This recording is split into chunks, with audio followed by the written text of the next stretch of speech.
My next guest is going to be taking on Jared Gordon coming up here at UFC Fight Night, UFC Fight Island, I should say, on July 15th. It is Chris Fishgold back here on the program. Chris, how's it going? What's going on? I'm good, you know. What about yourself? I am doing well. Thank you for asking. Not everyone asks how I'm doing, so I like the generosity right off the top. But you were telling me you have to do this quarantine thing, obviously heading out, to your fight. How has that been? Because that's obviously something different that you're not used to. Oh, you know what? It's been. I'd be lying if I said that fucking they pissed me off loads. Like I did enjoy the 2 days, just me and me thoughts. Only bad thing, obviously the UFC staff are always fucking amazing. The hotel staff are. Bad thing, hotel food. It's not weight cutting food. Like they brought, I'm not sure if you can see. They brought like a fucking 2 muffins, 2 croissants, Airplane food, kind of like that, right?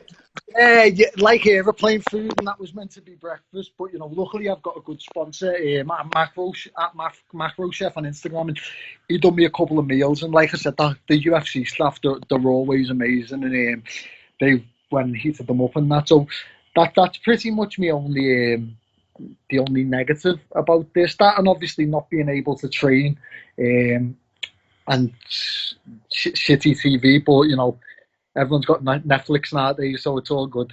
Yeah, making the most of it, as they say.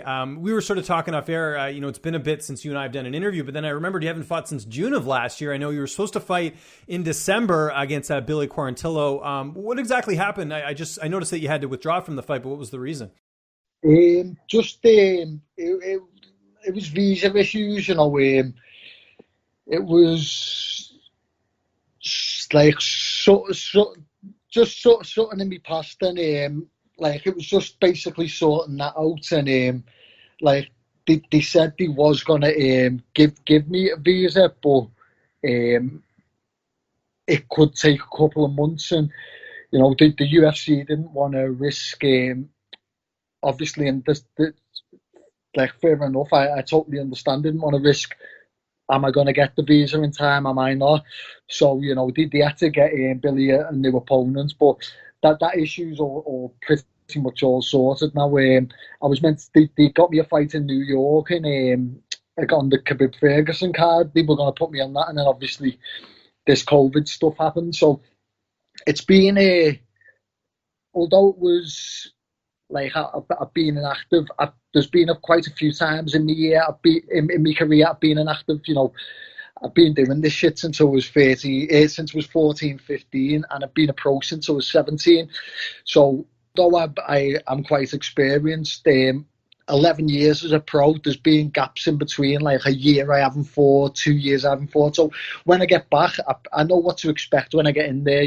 Ring rust isn't normally a factor, and like in the past, I've been pissed off when I've had little layoffs. Like fuck, it was out of my hands. I've got injured. Someone else got injured. I got injured. I had a pull out. So stuff like that. But with this coronavirus, it's really unique times and it's affecting everyone. So it's a different feeling walking out and that. It's just remembering it. But like the body has muscle memory, and like I said, I think I'm 23, 25 fights, something like that now, pro fight. So I am used to it, but also there's no crowd, is there? So I think it's going to be a new experience for everyone. So I think we're all in the same boat, whether you've fought 3 weeks ago or 3 years ago. Let's talk about that, traveling and all that. Like, what is the travel time for you? I know you said you were telling me you're going to be leaving tomorrow. What's the journey looking like for you going forward? So yeah, this is where we're going with it. So I come here, it's 48 hours isolating alone in this room. Then once the test comes back okay, I think it's an 8-hour flight to Abu Dhabi from here, so not as bad as you guys. Then when I get there, it's another test, another 48 hours. That test comes back okay, then you can start moving around freely. So yeah, that's pretty much it. It's like, although it's an 8-hour flight, it's like 5 days to actually get there. Do you get what I mean?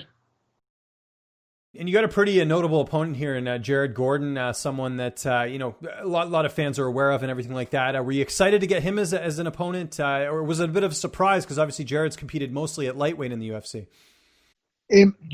No disrespect at all. And anybody that knows me will know that. I don't go out to disrespect anyone. I want to be friends with everyone. But when I got matched with him, I vaguely remember his name, seeing him once.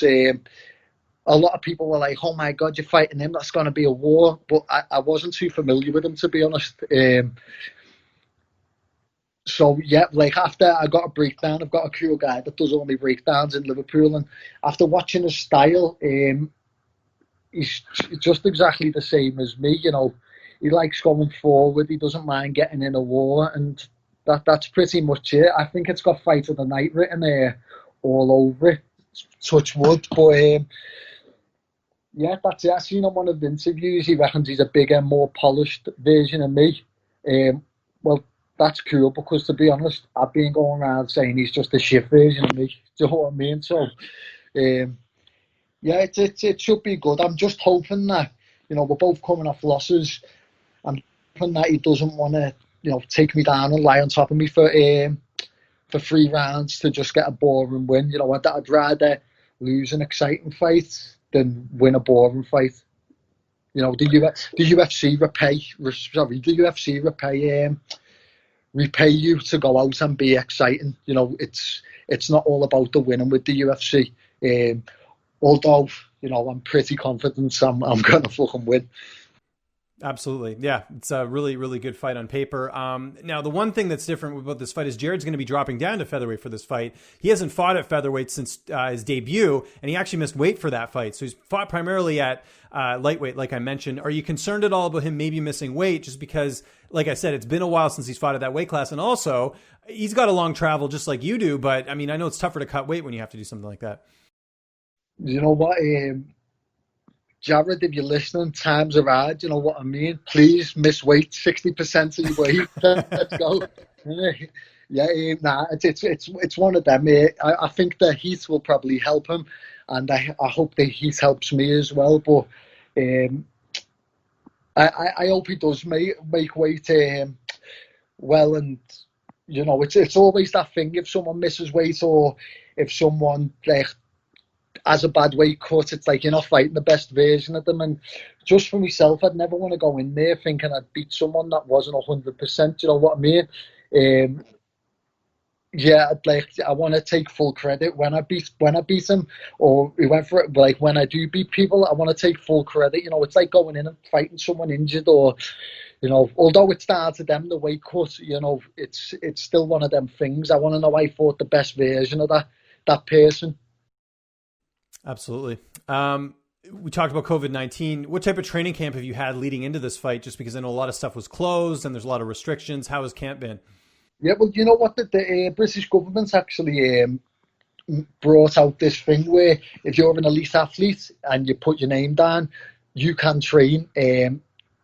But like I said, I think it's limited to a small number, and it's one of them. So I wasn't training as much as I'd usually train, but at the same time, I was giving it 110% in the sessions I was training. So I felt like the night time I sort of needed a break on my body, and I think it's worked wonders for me.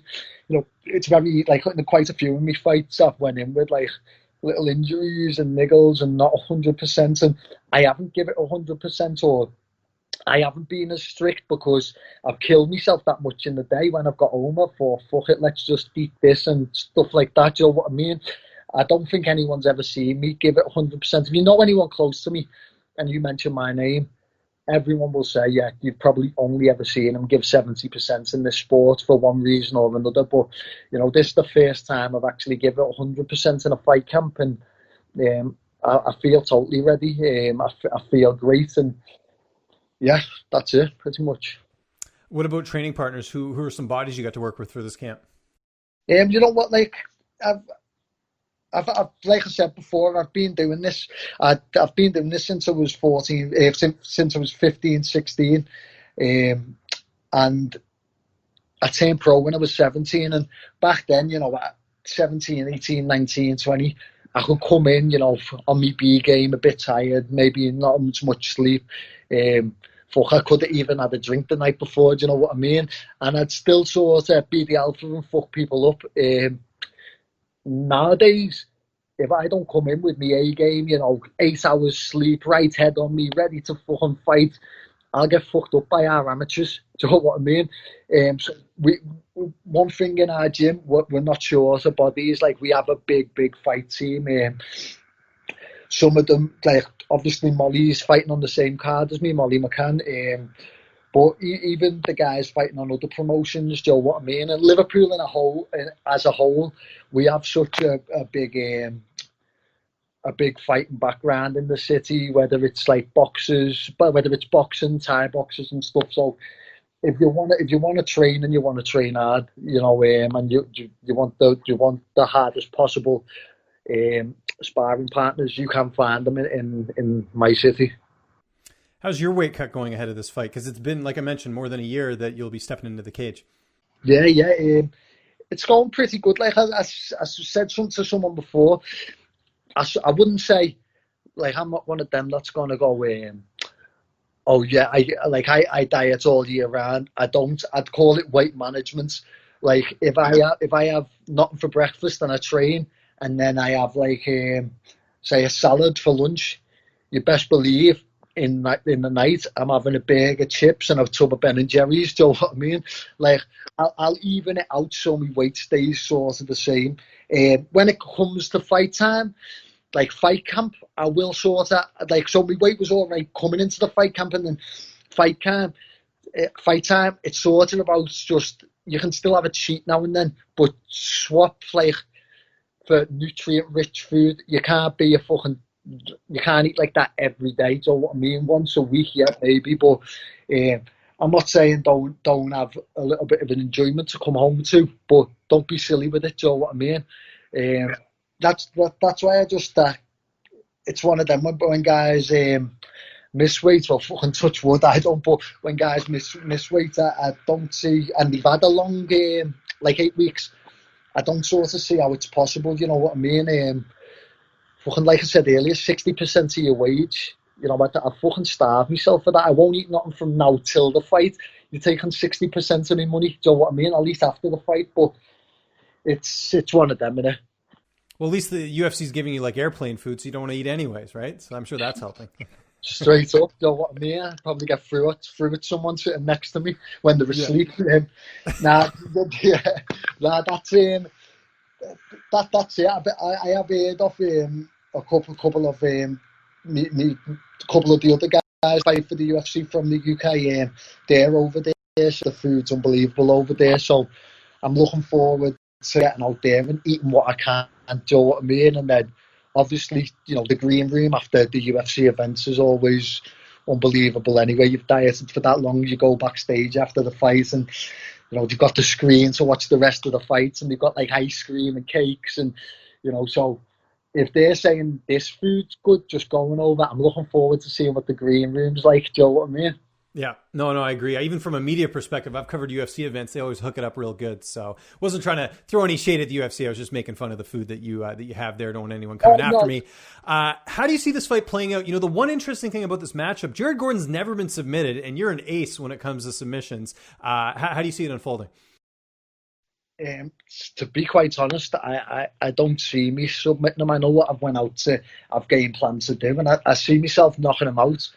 And he has been knocked out, you know. So that I see a TKO or a knockout. I've only got one TKO on my record, but as you've seen in the Kattar fight, I can't stand with the best. I can outstrike the best. You know what I mean? I just need to keep composure, stick to the game plan, and keep moving. You know, as you've seen in that fight, I stopped for 2 seconds. I got caught. That won't happen again in this fight. And you'll see. Like I said, if he's going to stand with me, we're going to have a hell of a fight, and it's got bonus written all over it. What's next after this? Not looking past July 15th, but I'm sure you want to get a quick turnaround here just with the layoff. Is that the plan? If you come out of this healthy, get a quick turnaround? If I come out of this healthy and I finish it quick, if anyone doesn't test positive for COVID coming over, I'll jump in like on a week's notice, even a couple of days' notice. I think as a fighter, it's one of your duties. If you are a fighter, you need to be ready to fight at all times. But if that's not the case, yeah, as soon as I can, really. Like, if it was in my career, I've always wanted to fight as often as I can. I've never said I'm going to do this. Do you know what I mean? If I'm in that fight mindset, I'm like, look, I want to fight. Look, get me a fight. Look, get me a fight. You'll know when I'm like, oh, I want to back off and not do it because, you know, I'll take a while out. I won't just take a couple of months. But yeah, like, I'm 20. I turned 28 the beginning of June. So it's, I just want to keep on going now. I don't want to these fights where they don't sort of do nothing for you. They just get you paid. I want top tens. I want to test myself. And, you know, I believe in the UFC, you're never more than 4 or 5 fights away from a title shot. You know what I mean? I could beat this guy, beat another 2 top tens, and then fucking get a title shot. That's how easy it is. That's how quick your life can change around. So I'm not looking past anything, but beat Jared and then hopefully a top 10. Awesome. Last question, because you mentioned Netflix. Anything good you're watching right now that you can recommend? Because I'm always looking for new Netflix suggestions. To be honest, look, I love me documentaries and I love me horrors as well. Have you seen Dark Tourist, David Ferrier? No, I heard about that one though, and that's on my list of ones to check out. It's good? Yeah, check that out. I think he's an amazing journalist, full stop. Do you know what I mean? Obviously, I like Louis Theroux, if that's even how you pronounce his last name. I've watched all of his stuff, but I'm a fan of him. But personally, I think that David Ferrier is a better journalist, and well, he makes it funner to watch. And other than that, horrors, malevolent, obviously sinister stuff like that, stuff to get the blood running. Love it. Chris, always a pleasure, man. Thanks so much for the time. Really appreciate it. Anyone you want to thank, any sponsors, any social media you want to plug, the floor is yours, man. Yeah, I want to thank Macro Chef. At Macro Chef on Insta, he's really helped me diet. At Right Flank, they're my new sponsor. I've said it before in interviews, you know, great sportswear. When was the last time you seen a t-shirt fit that nice? So check Right Flank. Scramble Fightwear, obviously they speak for themselves. The best grappling clothes, full stop, worldwide. Other than that, there's PT Fitness Freaks. That's a private gym in Liverpool, ran by a man called John Paul. He's done my strength and conditioning for this camp, and you'll see July 15th for Feel Strong. Other than that, all my training camp, all the UFC for making it happen, and you for taking your time out to do this interview. I'm very grateful.